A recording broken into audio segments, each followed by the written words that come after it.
Welcome ladies and gentlemen to the 23rd installment of my Yu-Gi-Oh! Duel Links Best Deck series. Today I'm going to be showing you an XYZ deck, which is an XYZ Summoning Deck. So just a couple of things before the video starts. First of all, I'm sorry for the late upload. I've been trying to get a bunch of moving stuff organised. Second thing I'd like to mention is this deck is not a competitive deck. It's very average win rate, maybe 50% at most. In gold it will easily climb, but after that you're probably asking a bit too much of it. And lastly, I'd just like to say this deck, I'm very disappointed with how it turned out. When I was trying to build it, I thought it'd turn into a really cool machine summoning deck, and it just kind of ended up being a bunch of normal monsters that gets carried by a bunch of powerful spells and traps like Mirror Wall, rather than being a cool machine kind of deck. So this is the best I could make for consistency wise, but as far as XYZ goes at the moment, hopefully they add more machine cards in the future to make this deck stronger without just putting in a bunch of really powerful spells and traps to try and bring it up to tiers with other decks. But as it currently stands, it's fairly average in kind of like how the deck feels. The XYZ summoning is very fun on its own, but just how the deck feels at the moment, it's very unoriginal, I guess, in the way its defense and offense is concerned. And without further ado, let's get into the video. Alright, so the best character for this deck is literally anyone, as I'd say the best skill is either Restart or maybe Balance. It's hard to say which one was better. I think I prefer Restart for consistency wise, but Balance does work as well, considering this deck has the same amount of spells and traps as it does monster cards. I chose this ability for the deck purely because it makes its starting hand better. It's just the best skill currently for all-round decks, because there's no specific ability that matches this deck to make it stronger. There's no like good machine ability at the moment. The only other two abilities I thought about using with this deck were Sleight of Hand and Last Gamble. If you don't know what Sleight of Hand is, there's a good reason for it. The card it gives you is generally pretty bad, so I'm not really sure why you'd run that ability. And the other ability is Last Gamble, which can work with this deck, and it's the ability I wanted to use originally, but it just doesn't seem consistent enough yet. Hopefully as more machine cards come out, that will be the way the deck kind of goes, as Last Gamble is a pretty fun ability for combo decks such as this one. Alright, so now I'll move on to the deck list. This deck contains 3 Z Metal Tank, 3 X Head Cannon, 2 Y Dragon Head, 1 Heavy Mech Support Armor, 1 Machina Peacekeeper, 3 Enemy Controller, 2 Super Rush Headlong, 2 Mirror Wall, 1 Machine Assembly Line, 1 Luminous Spark, and 1 Windstorm of Etaqua. It also contains the fusion monsters XYZ-Dragon Cannon, YZ Tank Dragon, and XZ Tank Cannon. The first thing you'll notice is there are a lot of 1-ofs in the deck. There are a couple of reasons for this. The first being I wanted this deck to be as machine kind of based as possible, so it didn't just feel like a Mirror Wall, Super Rush, Headlong, Enemy Controller, just all these powerful spells just to carry the deck along. I wanted to make it feel at least a little bit machine kind of like. The second reason is kind of in a weird way for consistency. Machina Peacekeeper is in here purely as a replacement for the third Y Dragon Head. This is because XZ Tank Dragon is a lot better than YZ Tank Dragon. I'll talk about it a bit later on, but just so you know for now, it's in here basically as a 4th Z Metal Tank, as that makes it easier to do fusion summons and also makes it easier to summon XZ Tank Cannon. And as for Machine Assembly Line and Luminous Spark, if I had 2 Luminous Sparks or 2 Machine Assembly Lines, there'll be a bit of a problem, as if you happen to draw a second copy of it, that card would then be useless, as trying to play it when you already have a Luminous Spark on the field in the field spell zone, it would just destroy the Luminous Spark. And this deck really can't afford to have dead draws, as it's really weak without drawing its Mirror Walls or its Enemy Controllers, or just drawing strong cards to buff your monsters. So in a sense, Machine Assembly Line and Luminous Spark do the exact same role, so they're the same card in a way, but they're not the same card obviously. So just before I move on, I just want to talk about 2 cards that I didn't include in the deck, and why I didn't include them, because I know I'm going to get a question about it at least once in the comments. So the first card, Frontline Base, Basically, you can compare it to double summon. Like, why would you want to run... You wouldn't run double summon in this deck, so why would you run frontline base? Obviously, frontline base has an advantage over double summon, but why would you run double summon? The only reason this card seems good in theory is because once you've played it, you can then summon 2 monsters and instantly have your fusion monster out on the board. But this deck's win condition isn't actually its fusion monsters. It's blowing out your opponent with powerful spells and traps, then summoning your fusion monsters so they're safe on the board. Like, to put this in perspective for you guys, if you've ever seen Meteor B Dragon farm decks, which is just the powerful fusion monster Meteor B Dragon, getting summoned on turn 1 using the ability Balance, that deck does not work in competitive, because if you did use that deck in competitive, it will just get destroyed by spells and traps, because your fusion monsters are weak by themselves. So if you're running frontline base instead of using a mirror wall in its place, as soon as you get out your powerful fusion monster using the card, it's just going to die. So for this deck, this card is bad. If you're running maybe a Last Gamble version of XYZ, which I've seen a couple of, this deck will work in that, but in this deck, it is a bad card. Now the reason Rollout is a bad card is pretty simple. 1, it has negative synergy with Machine Assembly Line, and 2, your monsters shouldn't really be dying very often, as the idea is to keep them alive using your spells and traps, so using this card most of the time it will never get procced, and if it does, you're probably already losing the game, so it's a bad card for this deck. Alright, now I'll talk about the strategy behind this deck. The strategy behind this deck is very simple. You summon your XYZ monsters, you keep them alive with your defensive spells and traps, and then you XYZ summon. Combine this with a couple of buffing cards to buff your XYZ monsters up to scratch with the rest of the monsters in the game, as they currently stand, most of their attack points are fairly weak, so it's good to be able to buff them up to kind of put them on par with all the other decks. Pretty much what you're aiming for with this deck is blowing out your opponent, so as soon as you summon your fusion monsters, most of the time they're going to be pretty safe and just going to win you the game from there on. The last thing I'm going to say about the strategy is the card you're going to want to try and summon the most with your XYZ summoning is XYZ-Dragon Cannon, and it's a lot stronger than the YZ monster. I'll talk about that when I go through each of the fusion monsters individually, which is later on, but if you don't want to watch that, just make sure you summon XYZ-Dragon Cannon. It'll become very apparent as to why this is the stronger one. Alright guys, that's pretty much it for the strategy of this deck. It's very simple. If you don't understand it yet, at the end of the video I'll have 3 gameplays which will just show this deck in action, which will pretty much just sum up how each game runs and pretty much just show you how this deck works. And now I'm going to go through each of the spells and traps and monster cards individually and talk about how each of them work and why each of them are in the deck. I'll start with the monster cards. So the first 3 monsters in this deck, Z Metal Tank, X Head Cannon and Y Dragon Head, are obviously your 3 XYZ summoning monsters. First I'll talk about Z. Z is the most important of all the XYZs, as it's the one that combines with both the other ones to make the fusion monsters. Without Z, you won't be able to fusion summon. It also has a weaker stat line than the other ones, so it's most important that you protect this card, as it's very weak and is the most important of the fusion monsters. Both Z and Y have an added bonus effect of they can target one of the other XYZ cards, equip to it, and make it immune to battle, and also make it not be able to be destroyed by card effects. But once it has been destroyed by a card effect, it will destroy the equipped monster instead. So quite often you will actually use this effect, as making your cards immune to your opponent's backline is really strong.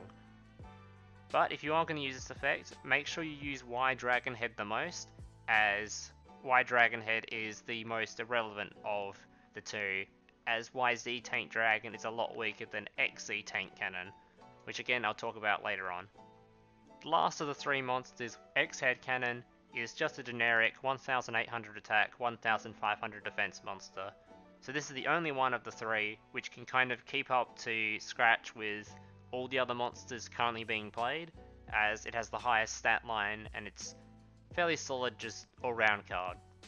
Heavy Mech Support Armor is in here purely as a last monster to try and make the deck more consistent, as I didn't want it to have too many spells and not enough monster cards. So this card was kind of a filler monster. Plus, it also seemed too strong not to have at least included one in the deck. What Heavy Mech Support Armor does is, when you summon it, you can target one Z Metal Tank or Y Dragon Head in your graveyard and special summon it to the board, which is a pretty powerful effect in itself.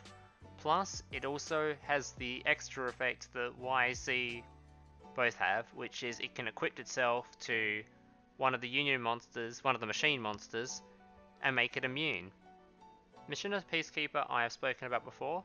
Basically, it's just the 4th Z Metal Tank instead of having a 3rd Y Dragon Head in the deck, as making sure you're able to summon XZ Tank Cannon is a lot more important than being able to summon YZ Tank Dragon. Also, if you have more Z Metal Tanks, you're going to have a higher chance of being able to fusion summon, as Z Metal Tank works with both fusion monsters, whereas Y Dragon Head only works with one of them. And what I mean by it's a 4th is basically once Machina Peacekeeper is destroyed, you can then draw one Union monster from your deck, which most of the time you're going to choose Z Metal Tank, but you can also sometimes choose Y Dragon Head if you're not able to summon any other of your fusion monsters. Or if the situation means that you kind of want the YZ Tank Dragon for that situation. It also has the added ability that both Z, Y, and Heavy Mech Support Armor does, of it's able to equip to a monster to make it immune. Alright, now I'll talk about the 3 fusion monsters. So each of these fusion monsters are situational. They will each work better in different situations. XZ Tank Cannon, what it does is you can discard one card from your hand and it can destroy one face down spell or trap card on the field, and it can do this as many times as you like during a turn. Alternatively, YZ Tank Dragon allows you to discard one card from your hand to destroy one face down monster your opponent controls, and it can do that as many times as you like during a turn. And what XYZ-Dragon Cannon does is a combination of both. You discard one card from your hand, it destroys one card on the field.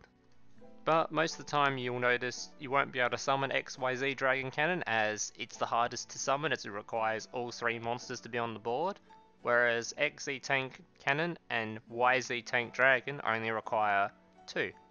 The main monster you're going to want to be trying to fusion summon is XZ Tank Cannon, as most of the time this is the better card for most scenarios, as once you destroy your opponent's backline, your monsters are safe, and you can push towards your opponent's life points with damage. Whereas YZ Tank Dragon, even if it destroys maybe one face down monster, it then has to get through your opponent's backline, which is normally too difficult for a deck like this. Also, you'll find most of the time your opponent's monsters aren't face down, so it's kind of a weak card compared to its other 2 counterparts. But it can come in use sometimes, such as against Taya Burn decks or Weevil decks. The only thing to really note with these fusion monsters is once you've cast them, you want to make sure you cast them when you have at least a couple of cards in hand, otherwise you're not even going to be able to use their abilities. But other than that, they're fairly simple, fairly basic. Just get to know which ones do what ability, and you'll be set when you're trying to work out which situation and what one you want to summon. Alright, now go through the spell and trap cards in the deck. The first 2 cards, Mirror Wall and Super Rush Headlong, are basically the same card. They do the exact same function. What Mirror Wall does is when your opponent swings at you, you activate it, and the monster that's swinging at you attack is halved. Therefore, when they swing at your monster, you can half their attack, killing off their monster. And what Super Rush Headlong does is you can target one of your monsters, select an attribute, which would be like Dark, Light, Earth, and then before damage is issued, any monster that attacks this card with the selected attribute is just destroyed. So once again, basically when your opponent attacks you, you activate this card, select a monster, select the attribute of the monster attacking you, and destroy it. So in a way, it's just a budget version of Mirror Wall. These 2 cards really carry the deck, and most of the time you're going to want to use these cards before doing your fusion summon, as if you blow out your opponent beforehand, you'll find your monsters will get along a lot easier during the duel. The next card is Enemy Controller. If you don't know what this card is, you're living under a rock. Basically this card, you can activate it to change one of your opponent's monsters to defense position, or you can activate it to take control of one of your opponent's monsters at the cost of one of your monsters.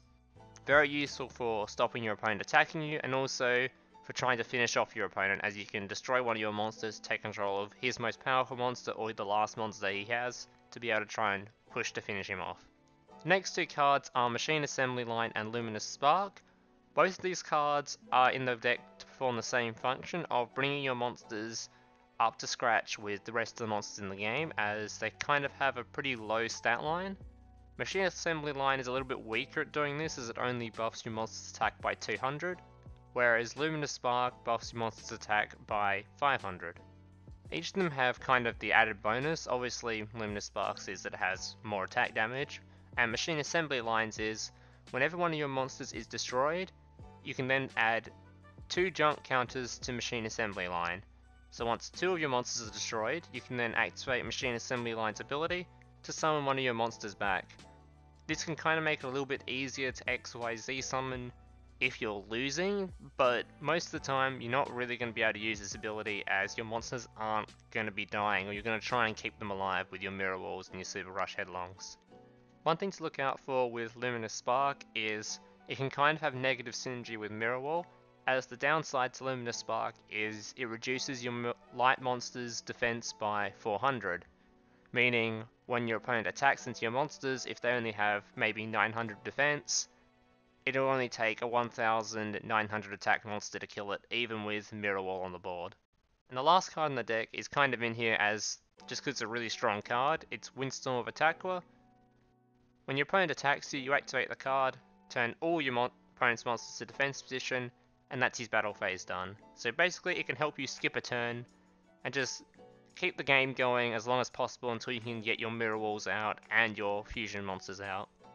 Well guys, that's basically it for this deck. If you want to see gameplay of the deck, stick around. There'll be gameplay at the end of the video. But otherwise, that's pretty much it. Thank you guys for watching, like, subscribe, all that kind of stuff, and I hope to see you on the next one.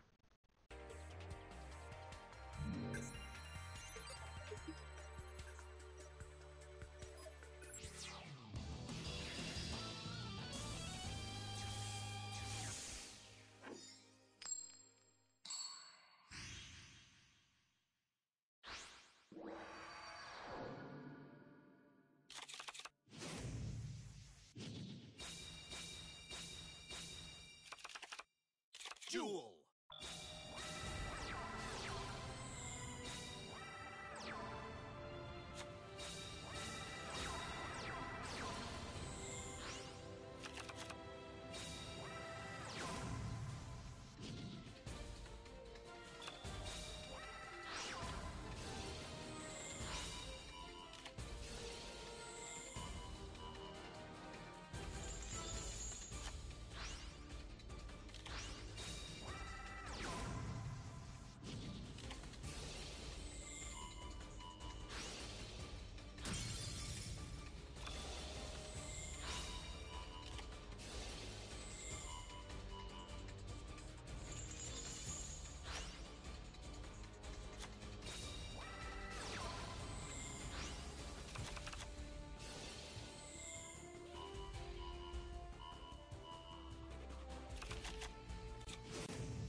Duel!